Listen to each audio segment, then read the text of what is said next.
তারা অটোমেটিকলি বেকারত্বের সেবা তৈরি করছে।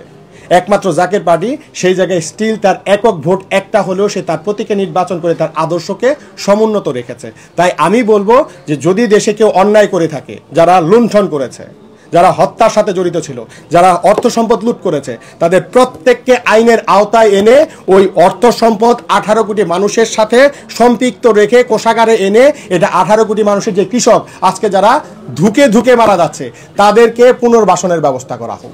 আমরা আশাবাদী, কারণ ওনারা শুরু করেছেন। আমি ওনাদেরকে প্রথমেই ধন্যবাদ জানাতে চাই এই সরকারের যারা আছেন উপদেষ্টা মণ্ডলী, বিশেষ করে জাকের পার্টির মাননীয় চেয়ারম্যান বারবার এই আহ্বান জানিয়েছেন। সেই আহ্বানের একটা ফলপ্রসূ রেজাল্ট আমরা দেখতে পেয়েছি এই সরকারের কাছে। মাননীয় প্রধান উপদেষ্টা সহ উপদেষ্টা মণ্ডলী সকলকে আমি অসংখ্য ধন্যবাদ জানাই যে ওনারা অন্তত ঐক্যের প্রথম ধাপটা শুরু করেছেন, সেই জন্য ওনাদেরকে ধন্যবাদ জানাই। এবং আমি আশাবাদী আগামী দিনে যারা বাদ পড়েছেন তাদেরকে সকলকে নিয়ে এই ঐক্যের বিষয়টা অবশ্যই বিবেচনায় আনবেন। এবং আমার ধারণা একেবারে পরিসমাপ্ত যখন ঘটবে তখন সবাইকে নিয়েই একটা সুন্দর অবাধ সুষ্ঠু নির্বাচনের লক্ষ্যে আমরা যেভাবে এগিয়ে যাচ্ছি সেই ক্ষেত্রটা আমরা পরিপূর্ণ যদি করতে হয় ঐক্য 1 নম্বরে আসতে হবে। 2 নম্বর হচ্ছে আমাদের যে নির্বাচনী সংস্কার, যেটা সবচেয়ে বেশি গুরুত্বপূর্ণ, সেই বিষয়টাতে আমি বলবো অতীতে যতগুলি নির্বাচন হয়েছে প্রত্যেকটা নির্বাচনে কালো টাকার ব্যবহার, পেশি শক্তি, কেন্দ্র দখল এবং হত্যা, গুম সব কিছুই আমরা দেখতে পেয়েছি। এবং সবচেয়ে স্পষ্ট বিষয় ছিল হলো আমরা যে ক্ষমতায় আসছে অপোজিশনকে সবসময় নির্বাচন প্রত্যাখ্যান করতে দেখেছি। অর্থাৎ নির্বাচনকে প্রত্যাখ্যান করার একটা বিষয় আমাদের কাছে সুস্পষ্টভাবে আমরা দেখতে পেয়েছি। তাই আমরা এটাকে স্পষ্ট ভাষায় বলতে চাই যে আমরা অবাধ, সুষ্ঠু এবং নিরপেক্ষ নির্বাচন বলতে যেটা বুঝতে চাই যেখানে হত্যা, নির্যাতন, গুম, কেন্দ্র দখল, কালো টাকার ব্যবহার থাকবে না। আর এটার জন্য সর্বোত্তম হচ্ছে আপনারা জানেন যে ব্লক চেইন একটা শব্দ আমরা বিগত সরকার থেকে বারবার বলে আসছে যে অনলাইনের মাধ্যমে, সেটা কিভাবে সেটাও আমরা বলছি। আপনারা জানেন এখন ব্যাংকিং সেক্টরেও অনলাইনের মাধ্যমে টাকা লেনদেন হয়।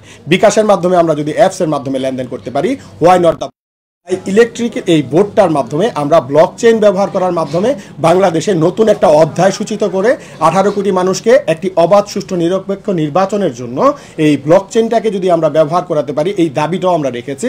এবং আগামী দিনে এই ঐক্যের মাধ্যমে যদি আমরা করতে পারি, নিঃসন্দেহে আমরা যে সুজলা সুফলা শস্য শ্যামলা আমার এই বাংলাদেশ চাই সেটা আমরা সকলকে নিয়ে করতে পারবো। এই প্রত্যাশা জাকের বাড়ি সবসময় রেখেছে, এখনও রাখে। এবং আজকে যারা আছেন তাদের প্রতি এই প্রত্যাশাটাও আমাদেরকে থাকবে। সংস্কারের প্রথম শর্ত যদি হয় তাহলে এটাই আমার মনে হয় উচিত। সবচেয়ে বড় কথা, এখন জাকের পার্টি যে ভাবনাটা আছে, জাকের পার্টি আপমার জনসাধারণকে নিয়ে ভাবে, 18 কোটি মানুষকে নিয়ে ভাবে।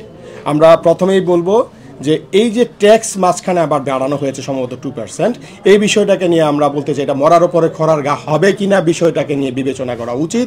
যেহেতু আমরা একটা অর্থনৈতিক ক্রাইসিস মুভমেন্টে আছি, একদিকে মূল্যস্ফীতি হচ্ছে, অপরদিকে নতুন নোট ছাপানো হয়েছে।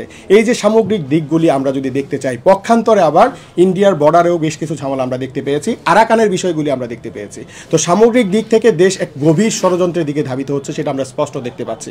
এই গভীর ষড়যন্ত্র থেকে যদি আমাদেরকে বেরিয়ে আসতে হয়, জাতীয় ঐক্যের কোনো বিকল্প আপনারা বলতে পারবেন না। আমার মনে হয় এই উত্তর আপনারাও দিতে পারবেন না। সেই ক্ষেত্রে কাউকে বাদ দিয়ে নয়, আমরা চাই সবাইকে নিয়ে একটা ঐক্যবদ্ধ সরকার, কারণ সবাইকে মনে রাখতে হবে দিন শেষে আমরা সবাই বাঙালি। আর মেধাবী শিক্ষক না হলে তো মেধাবী ছাত্র বেরিয়ে আসার প্রশ্নই আসে না। তাই প্রাইমারি স্টেজ থেকে শুরু করে বিশ্ববিদ্যালয় পর্যন্ত আমাদের মেধাবী শিক্ষক নিয়োগ দিতে হবে। এবং কর্মমুখী শিক্ষার সাথে সাথে আমি বলবো R&D রিসার্চের বিকল্প কোনো পথ নাই, এইগুলিকে সুব্যবস্থা করতে হবে। কারণ জানেন আমাদের এই শিক্ষা খাতের সবচেয়ে বড় প্রবলেম হচ্ছে আজকে বিশ্ববিদ্যালয়গুলো ইন্টারন্যাশনাল স্ট্যান্ডার্ডে আমার মনে হয় 1000-এর মধ্যেও আমাদের অবস্থান নাই। এই যে 1000-এর মধ্যে অবস্থান নাই, আমার ছাত্র ভাইরা যদি এখনই এই গুণগত পরিবর্তনের ব্যবস্থা না নেন, আগামী দিনে সেটা আমাদের জন্য খুব দুরূহ একটা ব্যাপার হয়ে যাবে। তাই আমার ভাইদের প্রতি অনুরোধ থাকবে, উপদেষ্টাদের প্রতি অনুরোধ থাকবে, যারা আজকে এখানে আছেন তাদের প্রতি করজোড়ে অনুরোধ করবো এই শিক্ষা খাতকে ঢেলে সাজিয়ে বেকারত্ব মুক্ত একটা বাংলাদেশ যেন আমরা উপহার দিতে পারি। এই বিষয়টা আমাদের একটা জোরালো দাবি থাকবে ছাত্র সংগঠনের। আমরা একটাই কথা বলতে চাই, কর্মমুখী শিক্ষার কোনো বিকল্প নাই। আমাদের যে শিক্ষা দেওয়া হয়েছে এই শিক্ষা বাস্তবতার সাথে কোনো মিল আমরা খুঁজে পাই না। তাই আমার কথা হচ্ছে তৃণমূল পর্যায়ে কোনো ভাই বেকার থাকতে পারবে না, কারণ একটা বেকারত্ব একটা সংসারকে ধ্বংস দিচ্ছে। কখনো সে ফার্স্টেশনে ভুগছে, কখনো সে নেশাগ্রস্ত হচ্ছে এবং এই নেশা ওই ফ্যামিলিকে ধ্বংস করে দিচ্ছে।